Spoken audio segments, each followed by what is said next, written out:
Hey guys, welcome to my channel that is the English Mantra. Today I will teach you about articles. Article writing for class 9th and 10th. I am Jaya. Let's get started. Firstly, introduction. Let's discuss about introduction. Introduction includes definition of articles. An article is a written work published in a print or electronic media. इसका क्या मतलब है? तो article एक written work है जो publish किया जाता है प्रिंट या फिर इलेक्ट्रॉनिक मीडिया में। अब प्रिंट मीडिया क्या होता है? तो जैसे कह सकते हैं हम न्यूज़पेपर या फिर मैगज़ीन होता है। It may be for the purpose of academic analysis और डिबेट। आप कुछ भी करेंगे तो क्या उसका पर्पज़ होना चाहिए कुछ ना कुछ, तो इसका भी एक पर्पज़ है। आर्टिकल बनाने का भी एक पर्पज़ है, वो है एकेडमिक एनालिसिस करना। मतलब एकेडमिक अपन ने कितना ग्रोथ किया है उसको एनालिसिस करना, और डिबेट के लिए भी लिया जाता है। Generally it is a piece of writing that is published in a newspaper. तो जनरली क्या है, एक पीस है किसका, राइटिंग का, जो पब्लिश किया जाएगा न्यूज़पेपर या फिर मैगज़ीन्स में। ओके, आई होप आपको ये डेफिनेशन समझ आई होगी। उसके बाद हम पढ़ेंगे मार्किंग स्कीम। अगर आप कुछ भी प्रिपेयर करते हैं एग्ज़ाम्स के लिए तो आप यही देखते हैं कि मार्किंग क्या है उसकी, कि हम सबसे बड़े बड़े मार्क वाले पहले रेडी कर लें जिनसे हम अच्छे मार्क गेन कर पाएँ।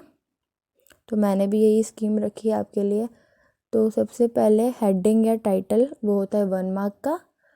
सेकंड है कंटेंट, वो होता है 4 मार्क का। थर्ड है ग्रामर, वो होती है 2.5 मार्क की। फोर्थ है वर्किंग स्टाइल, वो होता है 2.5 मार्क की। ये टोटल 10 मार्क का होता है, और इसमें वर्ड लिमिट होती है 100 to 120 वर्ड्स। ओके, अब आप सोच रहे होंगे हेडिंग, टाइटल ये क्या है, कंटेंट में क्या लिखना है, ग्रामर कैसे क्या होगा, और लास्टली वर्किंग स्टाइल क्या है। तो ये सब तो मैं आपको बाद में बताऊंगी, पर वर्किंग स्टाइल के बारे में मैं अभी आपको बता देती हूँ। वर्किंग स्टाइल है कि अगर आपने कुछ कोट या स्टेटमेंट या कोई फैक्ट लिख दिया है तो आपको उसका अच्छे मार्क मिल जाते हैं। वो कहाँ लिखनी है, कैसे लिखनी है, वो हम फॉर्मेट में पढ़ेंगे आगे चलकर। अब यहाँ पे कुछ स्टेप्स हैं जो आप ध्यान में रखेंगे तो आपका अच्छा गेन होगा मार्क आपके लिए। फर्स्ट स्टेप है select your main topic and define your goals. आपको अपना टॉपिक सेलेक्ट करना है। इसमें आपको पता होगा कि आपको टॉपिक नहीं दिया रहता है, आपको खुद से सेलेक्ट करना पड़ता है। वो कोई बड़ी बात नहीं है। क्या करना है, आपको हिंट दे रखा होता है क्वेश्चन में, आपको सिर्फ क्वेश्चन से अपना टॉपिक थोड़ा यूनिक एंटिक लिखना है, और उसमें क्या करना है, अपने गोल्स को डिफाइन करना चाहिए। वो ऐसा आपको सेलेक्ट करना है टॉपिक जो आपके गोल्स को डिफाइन करना चाहिए। Target your audience, second point, क्या करना है, हमको ऑडियंस को टारगेट करना है। अब अलग अलग जगह ऑडियंस अलग अलग होती है। जैसे आप सिनेमा हॉल में जाएंगे तो आप ऑडियंस होंगे, है ना। और अगर यहाँ आपके केस में देखें तो आपकी ऑडियंस कौन है, टीचर्स। आप पेपर देंगे, वो चेक कौन करेगा, पेपर, टीचर्स। ओके, तो आपको क्या करना है, अपने ऑडियंस को, अपने टीचर्स को टारगेट करना है, उनको अच्छे अच्छे वर्ड्स लिखकर इम्प्रेस करना है। ओके, अब कैसे वर्ड्स लिखने हैं वो सब मैंने आगे वीडियो में 2 एग्जाम्पल्स भी लिखे हैं, आपको उससे पता चल जाएगा। ओके, थर्ड पॉइंट है gather your information and resources. आपको क्या करना है, इन्फॉर्मेशन को गैदर करना है, इकट्ठा करना है, और रिसोर्स को भी इकट्ठा करना है। कहाँ पर, तो पहले अपने माइंड में, फिर कहाँ इकट्ठा करना है, आपको अपनी एग्ज़ाम पेपर के सॉल्यूशन जहाँ आप लिखेंगे वहाँ।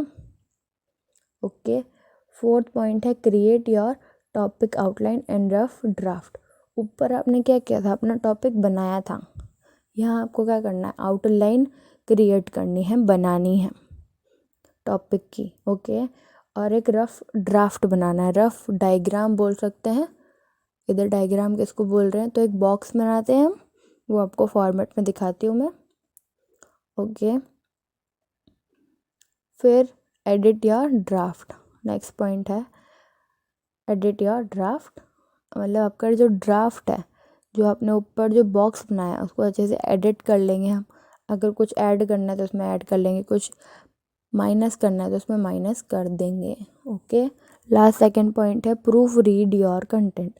आपको अपने कंटेंट जो आपने लिखा है, जिस बारे में आपने लिखा है, उसको एक बार प्रूफ रीड कर लेना है। लास्ट टाइम पे एक बार रीडिंग कर लेनी है।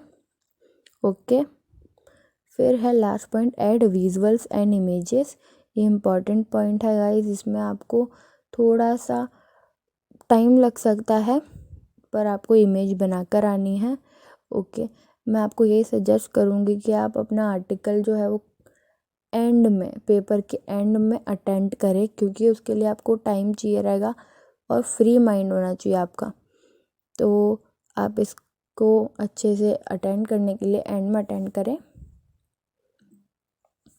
नेक्स्ट है सबसे इम्पॉर्टेंट पॉइंट जो है फॉर्मेट। अगर आपको फॉर्मेट नहीं पता, फॉर एग्ज़ाम्पल आप सोचो कि आप स्कूल में, ठीक है, आपका न्यू एडमिशन हुआ है तो आप फर्स्ट डे स्कूल में गए, आपको ये नहीं पता कि स्कूल का क्या फॉर्मेट चलता है, कौन सी टीचर कब आ रही है, क्या टीचर का क्या नेम है, क्या वो पढ़ाएंगे, ठीक है, आपको सिलेबस नहीं पता, तो आप क्या करेंगे? आप सर्वाइव कर पाएंगे?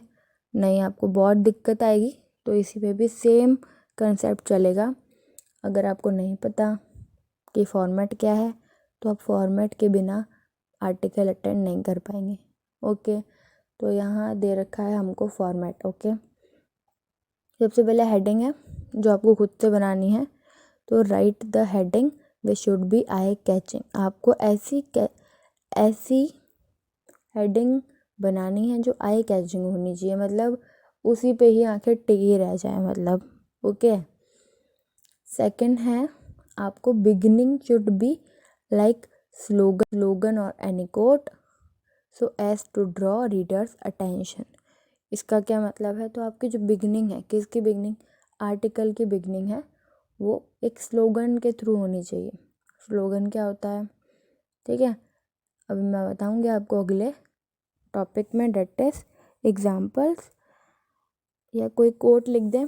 इससे क्या होगा, तो इससे आपका जो रीडर है, जो आपका आर्टिकल रीड कर रहा है, उसका अटेंशन आपके आर्टिकल पे ही रहेगा और वो ज़्यादा एक्साइटेड होगा कि आगे क्या होने वाला है। ओके, थर्ड पॉइंट है expose the topic by giving reasons. अब आपको अपना टॉपिक जो आपने लिया है उसको समझाना पड़ेगा उसी आर्टिकल में। देखिए, मेरी बात मानो कि 100 या 120 वर्ड्स तक का होना चाहिए। तो आपको रामायण कथा नहीं लिख के आनी है, आपको सिर्फ और सिर्फ शॉर्ट एंड स्वीट अपना आर्टिकल देकर आना है। 10 मार्क का होता है, तो ऑलमोस्ट 8 मार्क सारी टीचर्स देती हैं, पर उसके क्या क्या पॉइंट ध्यान रखने हैं वो मैंने आपको पहले बताया, स्टेप्स और ये वाले स्टेप्स। ओके, अगर आपने ये ध्यान रख लिए तो आपके 10 आउट ऑफ 10 आर्टिकल में तो पक्के हैं। ओके, तो फोर्थ पॉइंट है use WH words like how, why, what, etcetera. Okay, तो अब आपको WH वर्ड्स पता ही होंगे, ये होते हैं हाउ, वाई, व्हाट। ये आपको यूज़ करना है, ज़्यादा कुछ नहीं, आपके जो हेडिंग है उसके आगे WH वर्ड लगा देना और थोड़ी सी इसी लाइन को एक्सप्लेन कर देना, 1-2 लाइन में, ज़्यादा नहीं। फिफ्थ है सजेशन टू सॉल्व प्रॉब्लम। अब आर्टिकल में अगर आपके ऐसा टॉपिक आ गया कि उधर कोई प्रॉब्लम चल रहा है, तो आप उसको सॉल्व करने के लिए सजेशन दे देना, राय दे देना, उनको सजेस्ट करना कुछ ways. Okay, last second point है give your ideas and suggest measure. वही बात है कि आपको अपने आइडियाज़ देना है कि अगर मैं इस प्रॉब्लम में फंसी होती तो मैं तो ऐसा कर लेती, आप भी एक बार ऐसा करके देखो, या नए नए ट्रिक्स आपको मैं बताऊंगी आगे कैसे अटेंड करते हैं क्वेश्चंस, तो आप वो सीख लेंगे। कोई प्रॉब्लम बात नहीं है, बहुत ही अच्छा टॉपिक है कह सकते हैं और बहुत ही इजी है आर्टिकल्स। ओके, लास्ट है कंक्लूज़न। 7th पॉइंट है कंक्लूज़न। उसमें क्या करना है अपन को, या तो उनको होप देनी है कि हाँ आपका हो जाए, मैं भी यही चाहते हैं, हो सकता है, या कोई वार्निंग देनी है कि अगर आपने ऐसा नहीं करा तो ऐसा हो सकता है, देखो, है ना। तो यही है कि आपको ध्यान रखना है, थोड़ा कंक्लूज़न आपको थोड़ा अच्छे से लिखना पड़ेगा, क्योंकि लास्ट और फर्स्ट जो थिंग लिखेंगे आप वो थोड़े अट्रैक्टिव होनी चाहिए, थोड़ा अच्छे से उसमें अच्छे अच्छे वर्ड्स डाल के आना, तो आपको कोई प्रॉब्लम नहीं आएगी। अब मैंने 2 क्वेश्चंस लिखे हैं, देखो। सैम्पल क्वेश्चन 1 मैं पढ़ती हूँ एक बार। While reading a science journal you came across an interesting write up on the impact of science on our life. A short experts from the write up given below. अब क्या बोल रहे हैं, जब हम रीड कर रहे थे एक साइंस की जर्नल, तो हम कहाँ आए, एक इंटरेस्टिंग से राइट अप पे, और उस राइट अप में क्या लिखा हुआ था, impact of science on our life. ठीक है, अब इसमें शॉर्ट सा कुछ दे रखा था, वो अपन को बताना है। ठीक है, तो देखो क्या है ये, कि यहाँ अपन को हिंट दे दिया, impact of science on our life. तो अब इम्पैक्ट मतलब प्रभाव पड़ रहा है। ठीक है, तो इसके ऊपर अपन को टॉपिक बनाना है, तो अपन क्या लिख सकते हैं, साइंस, फिर डैश कर कर अ बून और बैन, उसकी अच्छाइयाँ और बुराइयाँ दोनों लिखनी है। इसका मतलब प्रभाव तो देखो दोनों साइड से पड़ेगा ना। ठीक है, the advancement in science and technology have both positive and negative effect on human life. क्या है, जो साइंस का जो एडवांसमेंट है, जो दिन पे दिन साइंस या टेक्नोलॉजी बढ़ती जा रही है या ज़्यादा यूज़ होती जा रही है, उसका हमारी लाइफ पे दोनों टाइप का इफ़ेक्ट है, पॉजिटिव और नेगेटिव ह्यूमन लाइफ पे। ओके, अब मैंने यहाँ 2 वर्ड्स या 2 फ्रेजेस यूज़ करी, पॉजिटिव नेगेटिव। तो ये यूज़ करने के बाद कितना पावर आ गया हमारी लाइन में ही, फर्स्ट लाइन में ही, एडवांसमेंट, है ना, बोथ, पॉजिटिव नेगेटिव इफ़ेक्ट। अब यहाँ ऊपर क्या लिखा था, इम्पैक्ट, तो इधर मैंने इफ़ेक्ट कर दिया। ठीक है, थोड़ा सिमिलर लिखेंगे तो अच्छा लगेगा। Most of the people think that there are more advantage of science and technology as compare to the disadvantage. अब कुछ लोगों को ऐसा लगता है कि यहाँ ज़्यादा एडवांटेज है साइंस के थ्रू हमारे लाइफ में, जितना कि डिसएडवांटेज है, उनसे ज़्यादा हमारे लाइफ पे एडवांटेज आया है। The major advantage of science and technology is that it has made our life easier. सबसे जो कॉमन, जो मेजर एडवांटेज हुआ है हमारे हमको, वो साइंस और टेक्नोलॉजी की वजह से क्या हुआ है, उसने हमारी लाइफ को बहुत इजी बना रखा है। ठीक है, कुछ भी प्रॉब्लम आती है हम क्या करते हैं, फ़ोन उठाते हैं, गूगल करते हैं, बात ख़त्म, है ना। तो हमको कहीं जाना नहीं पड़ता। हम पहले तो प्रॉब्लम होता था तो हम कहाँ जाते थे, टीचर्स के पास, यहाँ वहाँ, फ्रेंड्स, ये वो।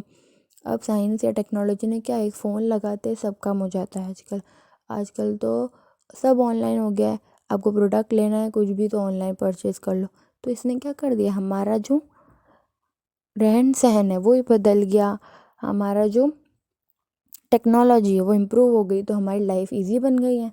ठीक है, if technology made our life comfortable it has also increase anxiety in our life. अगर देखो ऊपर तो मैंने बता दिया एडवांटेजेस, अब थोड़े से डिसएडवांटेज भी देने पड़ेंगे, क्योंकि हमने टॉपिक ही क्या रखा है, अब बून और बैन, साइंस अब बून और बैन। ठीक है, तो पहले बून बता दिया, अब बैन बताएंगे क्या होते हैं। तो टेक्नोलॉजी ने हमारी लाइफ कंफर्टेबल तो बना दिया कि जब चाहो जैसे चाहो आप सब सर्च कर सकते हो, ये वो। तो फिर इसके साथ साथ क्या कह रहा है, साइंस और टेक्नोलॉजी ने हमारी इंक्रीज़ कर दी हमारी एंजाइटी, हमारी लाइफ में एंजाइटी जो थी वो उनको और इंक्रीज़ कर दिया। ठीक है, for instance the mobile phone and the internet. और इसी की वजह से हम अपने मोबाइल फ़ोन और इंटरनेट इतना चलाते हैं कि हमारे एंजाइटी हमारी बढ़ चुकी है। ठीक है, ये हमारा डिसएडवांटेज हो गया। अब इतनी सी ही है, देखो मैंने कितना शॉर्ट लिखा और सारी बातें समझा भी दी इसी इतनी सी लाइंस में। ओके, बस यही है कि आपको थोड़ा फोकस करना है क्या, अपने टॉपिक पर, अच्छे से लिखना है, थोड़ा बोल्ड बोल्ड सा, तो अच्छा लगेगा। नेक्स्ट क्वेश्चन है, देखो एक्स क्वेश्चन बहुत आते हैं इसमें। देखो इसमें अपन को क्या दे रखा है, 120 वर्ड्स लिमिट दे रखी है और टॉपिक भी दे रखा है और क्लूज भी दे रखे हैं। ये पॉइंट, ये सबसे बेस्ट क्वेश्चन है, ठीक है ना। ऐसे क्वेश्चन आते हैं और बहुत इजी भी है। क्या क्वेश्चन है देखो, right an article in about 120 words on river pollution, ठीक है, ये आ गया। You may use the clues given below, आप अपने आर्टिकल में ये क्लूज भी लगा सकते हैं। River biggest source of water, victim of pollution, industrial waste, city waste drained into them, religious ceremonies, ideal immersion, garlands and flowers, ashes after ceremony poured into rivers।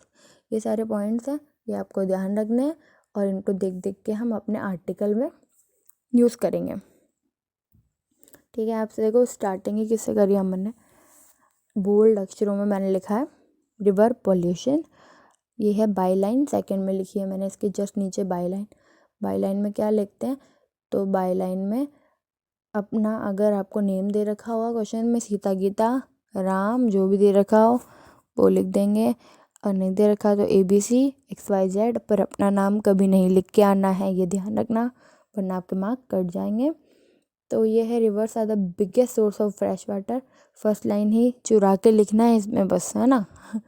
तो biggest source of water है, they can there for our lifeline for survival, इसमें अच्छे अच्छे words use करने हैं, life line कर दिया मैंने, सर्वाइवल कर दिया, इट इज़ रियली सैड।